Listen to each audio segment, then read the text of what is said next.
does something inside you spiritually that allows you to understand that, you know, every moment we have in this life is beautiful.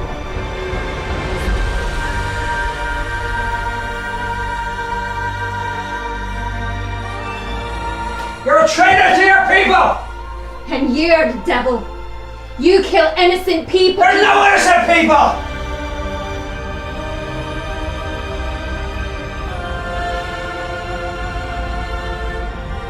That's it, you know, love brings everything. The happiness, the dreams, the family, the friends, everything. Actually, love, it's everything.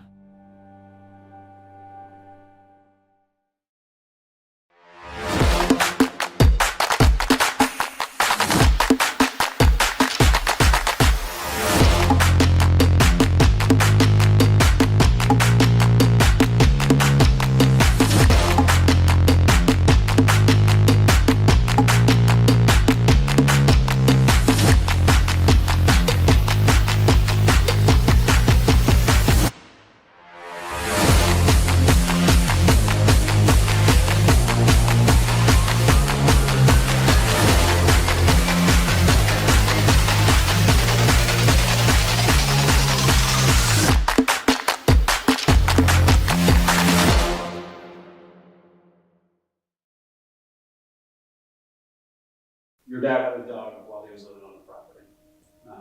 Yes, Priscilla.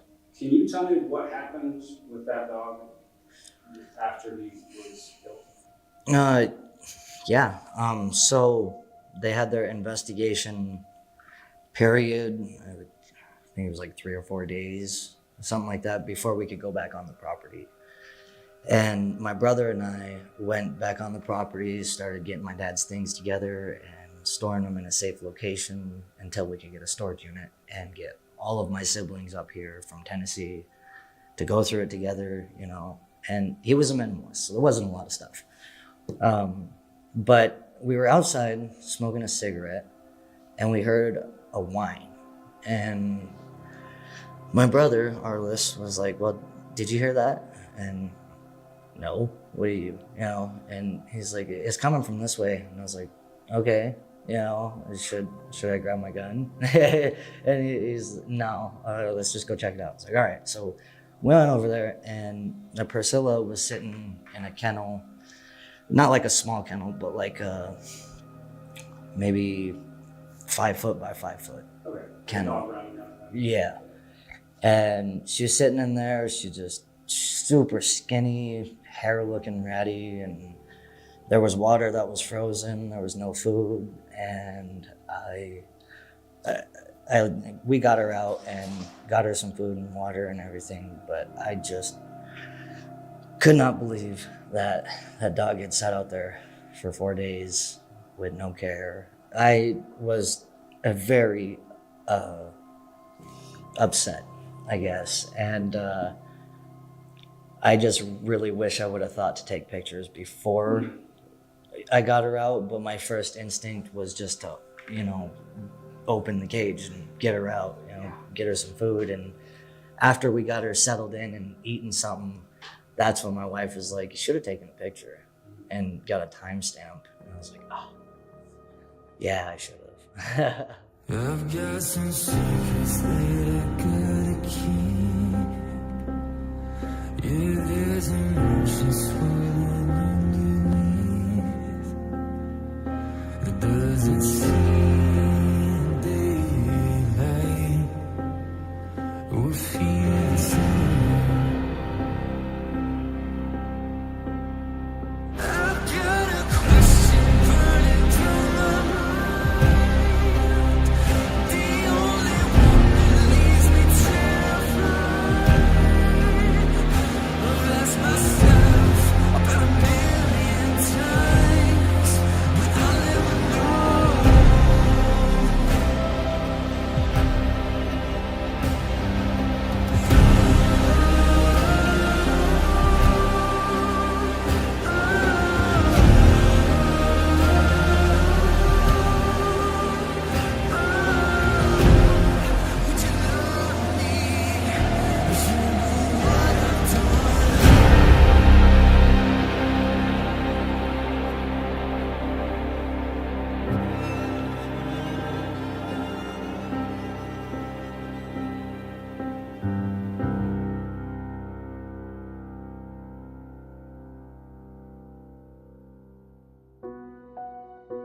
Winter has arrived in Montana.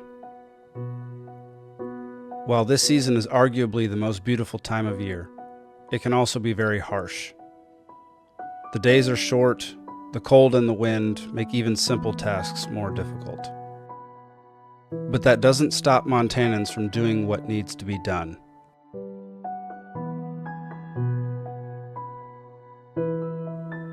It's been nearly 11 months since Mike Hanson was killed on his own property. And despite the many difficulties investigating this case, the team has remained optimistic and steadfast.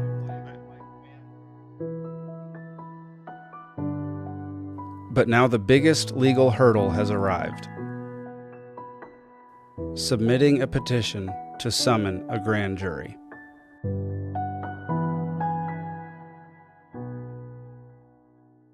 Well, let's start easy. What's your name and what do you do? My name's Bart Crabtree out of Great Falls, Montana. In 2019, I was one of the co-founders of the Montana Citizens Council on Judicial Accountability. And we got involved in some legislation in 2021 and 2023. A lot of people have recognized and unfortunately had to live through a lot of corruption in our court systems in Montana.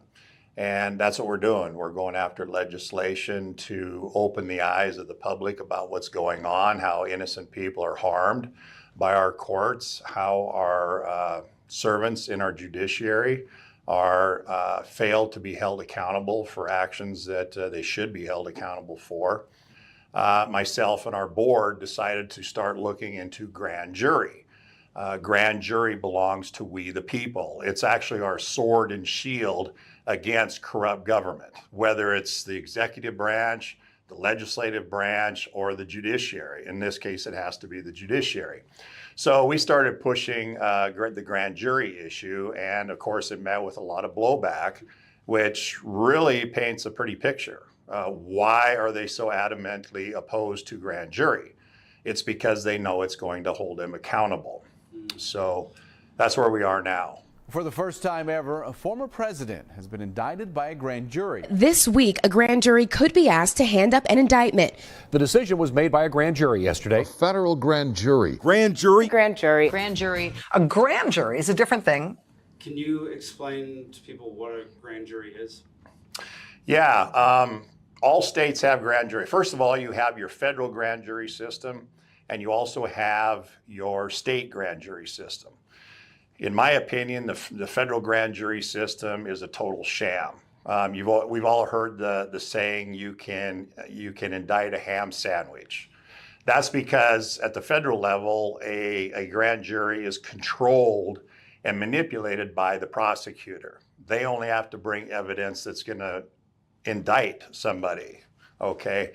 That's not the case with a state grand jury. Half of the states in the United States require that a grand jury be used to indict somebody.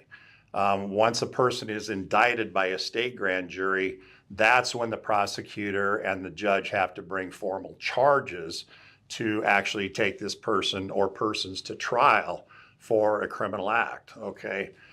A grand jury only investigates capital and other infamous crimes, meaning murder or serious felonies. This case certainly qualifies under those criteria. Petitioning a judge to impanel a grand jury has been the goal of this investigation from the beginning. Bart and his organization, the Montana Citizens Council on Judicial Accountability, have been actively advocating for grand jury reform within the state of Montana for 2 years now. They've been met with much opposition and skepticism from the powers that be, but still they keep pushing forward. If they succeed, it could go a long way in reducing the amount of harm done by law enforcement in Montana. I was thrown in jail for about 7 months on and off. The majority of it I spent in there to have the charges dropped. And about a week before the statute of limitations on me coming back and getting some, some money or however you say, for time lost or whatever, was when he was murdered. And Yeah, essentially all the charges were dropped, and that's just swept under. Yeah, it was just forgotten. And everything on the news, everything, I can't find anything on it, trying to look it up, story that they slandered me with. So, Yeah, it was rough. yeah. I think the last time I went took my dad to the hospital. This was up north in Shelby, though. I took my dad to the hospital, and one of the nurses didn't like that it was all of us and my kids out in the waiting room, and she said, "Oh, well, COVID won't allow us to have, we're trying to lower traffic or this and that." And so they tried kicking me out, and we were just getting ready to leave the hospital, actually, all of us. And they said, "Oh, well, you got to leave." And I said, "Why?" And he said, "Oh, well," they started talking to him and didn't answer my question. And then I answered a phone call, and I said, "Oh, well, what's going on?" I said, "I was just dealing with some asshole cops or something like that, and they didn't like that. So they started throwing me around, took me to jail for disorderly conduct or something stupid like that. The title of this episode is Trust, which often gets mistaken for faith. Trust. Assured reliance on the character, ability, strength, or truth of someone or something. Faith. Something that is believed, especially with strong conviction. What we're taught growing up is to have trust in people of authority, especially law enforcement. Every kid is taught this in some way. Sadly, that trust is often stripped away over time, as it has been for the Hanson family on multiple occasions. What Bart has is faith in his plan for grand jury reform. Montana ranks second in the nation in wrongful convictions. We have a lot of people sitting in jails in the prison in Montana that are factually innocent. That's just a fact. But they refuse to acknowledge this. So we're trying to press this issue, okay? When a person is falsely accused, falsely convicted because of what we call lawfare now, and that's what they do. They come out and they try to get people, and these innocent people are convicted. They go to jails or prison. It harms their families. It costs money to incarcerate people. It throws those families onto Medicaid and public assistance, things like that. So these people don't consider that kind of stuff. The number one state in the union for wrongful convictions is Illinois. But that's because in Chicago, this is 8-10 years ago, there was what was known as the Sergeant Watts scandal. And that's where a sergeant in the Chicago PD and some other police officers framed a whole bunch of people on drug charges. They were exonerated. I'm talking like hundreds. And this is the only reason Chicago or Illinois is number one in wrongful convictions. Number two is Montana. Now, if that hadn't happened in Chicago, guess who would be number one in wrongful convictions? And guess who the top county is in Montana? Cascade County. That's correct. Yep, it's a fact. We detailed the statistics of this in the opening episode, so feel free to go back and watch if you've forgotten those numbers. There are many ways in which law enforcement can abuse their power or harm the people they serve. One of those ways, which we discussed at length in the previous episode, is perjury, which is defined as lying while under oath. Perjury is a huge problem in our courts. And if we could get a bill passed that would put some teeth in that would mandate that a prosecutor or a judge bring charges against somebody that they think might have committed perjury, I personally think a lot of the court proceedings in Montana would probably be cut in half. If people go into court and know that if they lie, that there's going to be serious repercussions. I mean prison time. Not like, oh, you're going to go on 6 months probation and a $200 fine. I mean, bury the person. If they commit perjury in court that harms another person, which it happens, I guarantee it happens, then that person goes to jail. That's simple. too many people in our state judiciary who are our servants, we the people, think they can operate with impunity because they always get away with these things. And what it boiled down to is that we found that our judiciary is completely self-disciplined, which means we have the judiciary overseeing the judiciary, and we can't have that. So one of the first bills that we did bring was in relation to what's known as the Judicial Standards Commission here in Montana. That's a commission that's comprised of 5 people. And the chairman of it, the two chairmen of it are district court judges. So you have judges overseeing complaints against judges. Okay, it just doesn't work. As many people say, it's the fox guarding the hen house, which is exactly what it is. So we did a lot of digging and found in the previous 4 biennials, or the last 8 years prior to 2021, over 98% of complaints against judges were summarily dismissed. Yeah, it's a very shocking figure. Now, we do realize that there are a lot of complaints by people that are just not happy with the outcome of a court proceeding, whether it's civil or criminal or whatever.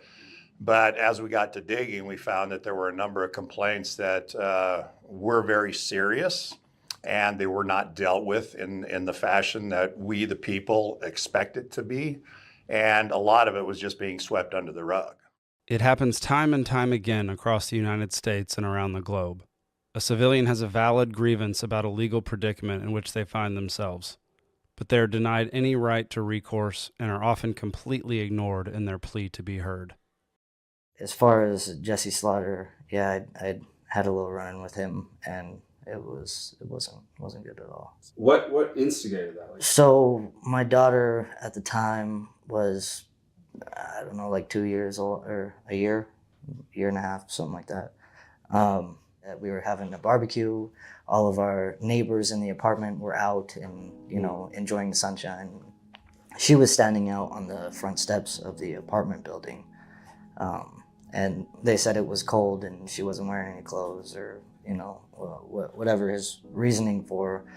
He didn't see me, I don't know, like 30, 40 feet away or something like that. I mean, it couldn't have been very far, but I had my back turned. I was looking on the ground for money because we had recently lost like $200 or $300 or something like that. So I was looking on the ground for the money, and I turned around and there was a guy, getting ready to grab my daughter, and hey, and he was in plain clothes, didn't know he was a cop, trying to grab my kid, and he said, "Who are you?" I said, "Well, that's my kid," and I grabbed her and went to take her inside, and he started trying to drag me down the steps with my daughter in my arms, and my wife came out and pushed it. I can't remember if she pushed him off of me or grabbed her and I pushed him off of me. But we tried going back into the apartment building because it was a secured building. Mm-hmm. But at the time there was an extension cord in the door, so it didn't close all the way. And so he opened it and followed us. And our apartment was right to the right when he came inside the door. And so we were going in there and tried closing the door, and he put his foot in the door, and he ended up pulling out a gun and pointing it at me, and I don't remember all the details, but yeah, he pulled a gun, and then he kind of scanned the doorway with it, and when he had pointed the gun at my wife and kid, I rushed him, and and so anyways, I got charged with assaulting a peace officer. I didn't know he was a cop. He was in plain clothes. I pled guilty to the endangering the welfare of a child, so that I wouldn't get convicted of the assault on a peace officer resisting arrest. Interactions with Cascade County law enforcement while in plain clothes has happened at least 2 times to the Hanson family. While this one didn't end in death, it was still harmful to Tim, his wife, and his daughter, all 3 of whom had a gun pointed at them. Also, as Tim pointed out, he can't really remember every single detail since so much time has passed. which is why, as we come upon 1 year since Mike's death, we are doing everything in our power to retain and document all the information that we can. The more information we have in the petition for a grand jury to a judge, the more likely they are to impanel a grand jury. So we want to be as detailed in that petition for a grand jury, basically like bullet points, well, this, and this, and also have some evidence backing it up as far as some documents that are attached to it and such. And then hopefully a district court judge will impanel a grand jury. And it doesn't have to be a judge from within our county. We can go outside. We can get a district court judge anywhere in the state of Montana. For one thing, it would be probably a conflict of interest if we tried to get a judge in this county to impanel a grand jury. Okay, judges and police, sheriffs, deputies, they always work together, and that's part of the problem. They've all become friends to the point where they're trying to protect one another instead of doing what's right. There's a lot of good police officers, there's a lot of good sheriff's deputies, but when they turn a blind eye to stuff that's going on that they know what's going on, that's wrong. And that's where we, the people, need to step in and assume a responsible role in it. Remember that lawyer from episode 2, James Dutton? He was speaking to exactly this: assert your rights. The last time a grand jury was convened in Montana was 35 years ago. It's a right that the people of Montana haven't asserted, and it's almost fallen to the wayside. But people like Bart are reviving it and informing civilians exactly how to utilize it. We have, as you know, we have a short list of judges that we believe will assist us in this, in getting one impaneled. I'm not going to name names, obviously.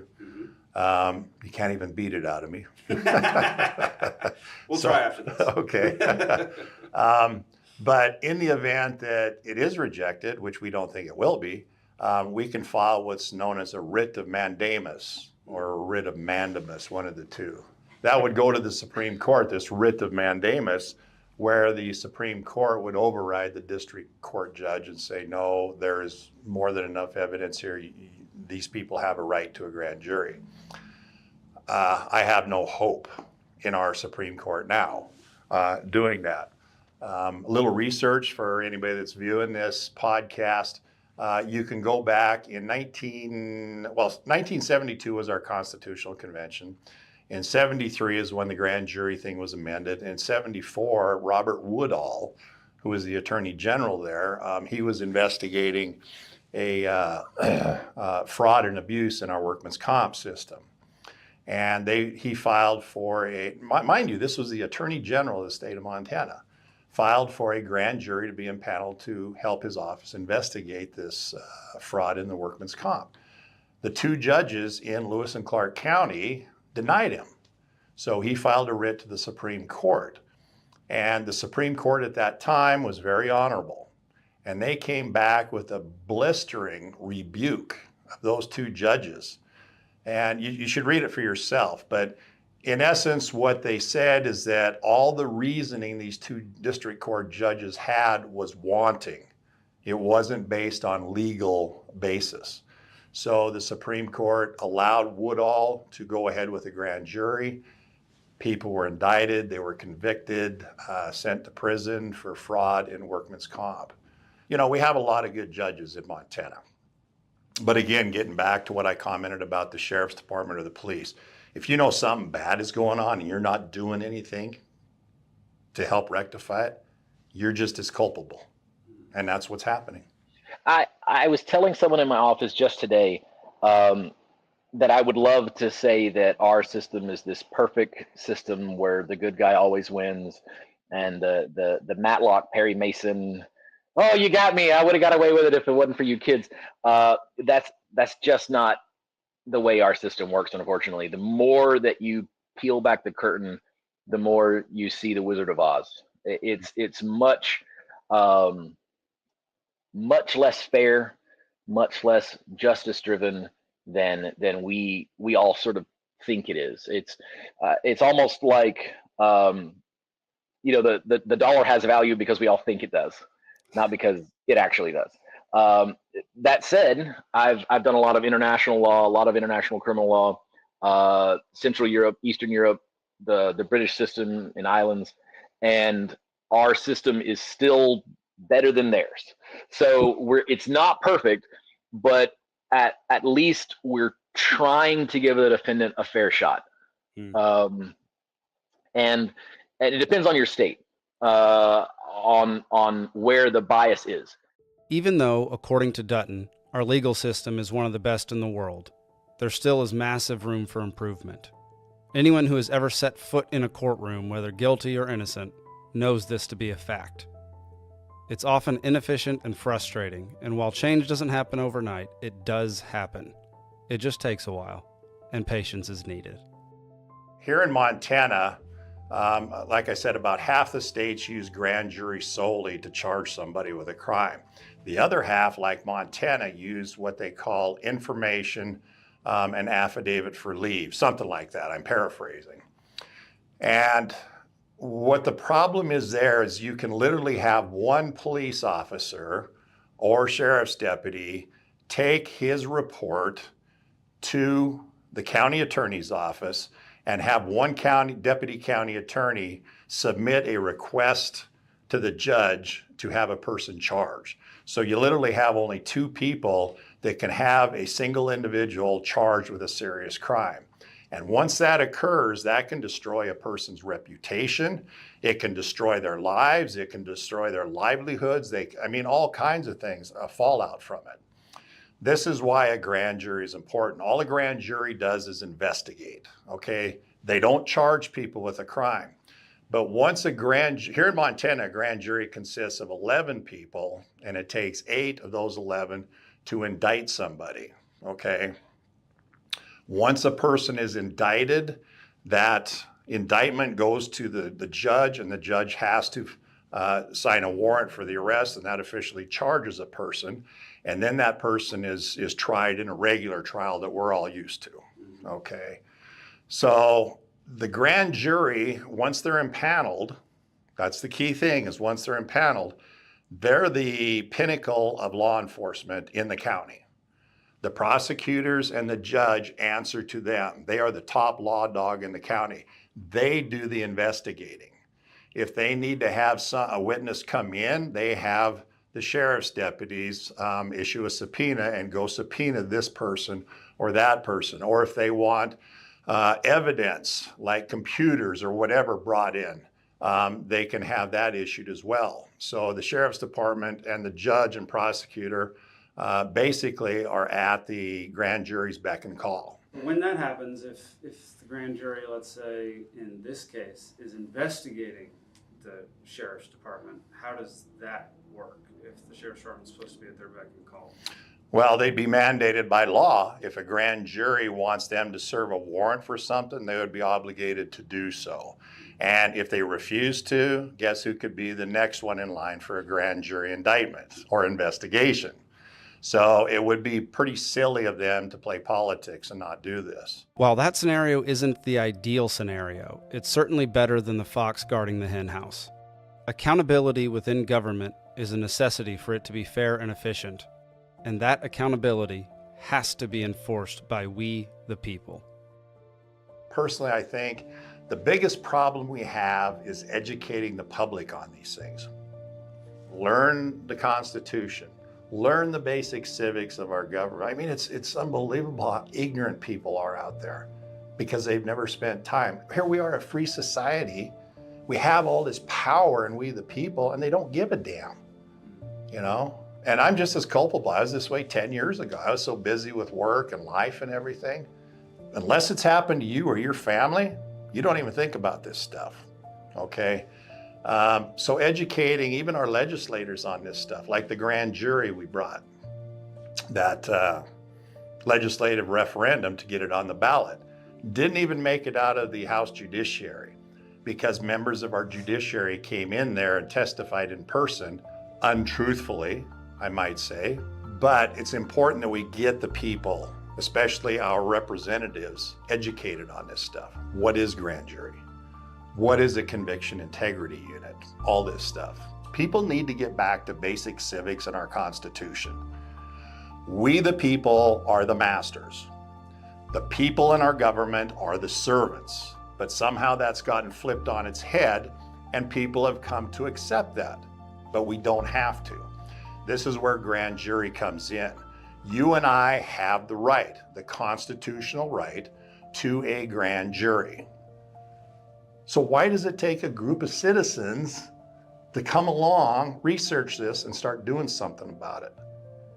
It is truly the weapon of the people against an abusive government, and that's where we're at now. As of the third week of January, our petition for impaneling a grand jury will have been submitted to a district judge. It is now our turn to trust someone in authority to honestly review our petition, evidence, and affidavits, and ultimately decide whether or not we have built a case worth pursuing. If you, the audience, would like to help in our efforts, spread this show far and wide. The more people who see it, the more likely something good can come from it. I sat in, I had a case, and I asked one of my friends to go sit with me, and we went in, and the judge literally put in his own case study, his own case law, overturned an argument on the defense side, and the defense had no discovery, they couldn't cover it, and the prosecuting attorney had nothing. And the judge saw this, so he just went ahead and put in his own and said, nope, we're not going to go any further with this. They're still going to be charged. It was on an appeal for fleeing an officer.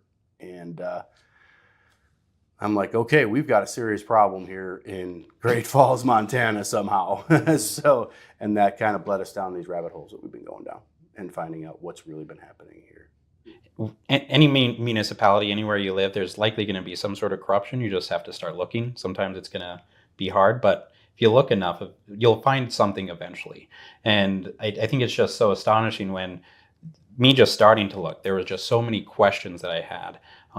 When you look at who we have up in our jails and what their charges are, what their bails are, some of the things just don't make any sense. You have individuals up there with $500,000 bonds that and their charges are accountability and city contempt. There's a lot of things that just don't make sense from a citizen's perspective and how it's accounted for in all of the data that you can look at. So either the transparency isn't really happening and the paperwork and the documentation isn't happening, which, I mean, that in of itself is a problem. But then who knows what else, every other thing that's happening behind the scenes that isn't captured in that documentation. So again, I think for anyone to really want to start solving problems in the community, just start looking at your governmental websites, see what sort of data and sources you have. You'll start finding things.